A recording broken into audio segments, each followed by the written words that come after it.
Alright, so I have it all set up.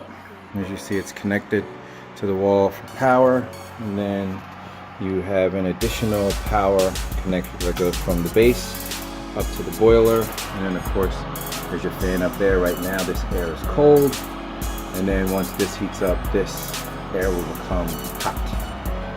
And then as it boils, water will start dripping and trickling down and into that nozzle right there, which goes right into here. So when we get some water going up in there, I will return and let you see how it looks once the water starts dripping. So the distilling has now begun.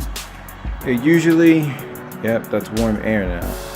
It usually takes about 30 minutes for the element inside to heat up in order to start,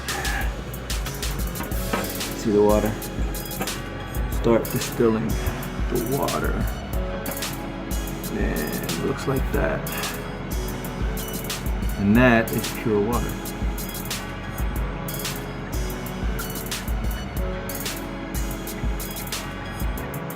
Now there's a TDS meter that you can get, which I don't have one yet, but I'll put that on my list next to buy. It costs you about anywhere between 11 to 15 bucks. That reads the chemical part per million, or the particle parts per million in your water. I've seen it to where when you do it on tap, you have like 287 parts per million of chemicals in your water. But when you distill it, you should come up with 0 or close to 0. But what you want is 0, which would indicate that there is no more chemicals in your water. Again, this removes all the fluoride, which is bad for you. Fluoride, which is bad for you. All the technology that they do to quote unquote clean the water to make it drinkable. So this is my process of distilling water. I would encourage you, again, do your own research. If this is something that you feel would benefit you, by all means, distill your own water instead of going to the supermarket and going to the cleaning section, which is where they keep it, and buying them by the gallon for like 89 cents. 89 cents to about $2 a gallon is what they're charging for distilled water. Or you could buy a relatively nice price distiller for under 100 bucks, which will last you a long time, and distill your own water. Right, so it's been about 4 hours and the distilling process is done. That's all the water that has now been distilled. You can see how clear it is. No cloudiness, no floaties, like you could see directly through it. See how clear the water is?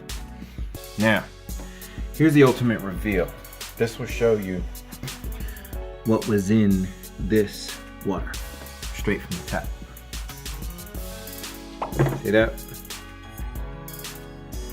That is all the chemicals and stuff that was in this water that we tend to drink directly from the tap.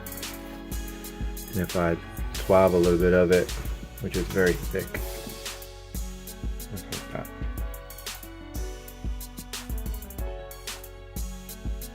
And that.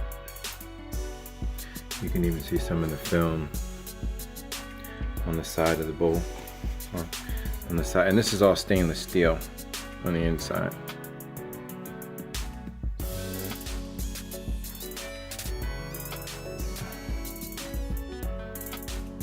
All that and all that.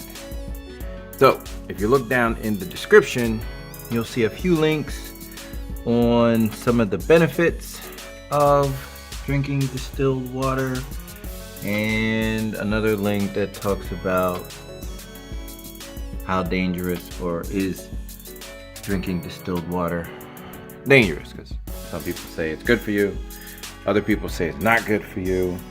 I would encourage you to research for yourself and decide if this is something you want to do. So, cue the outro.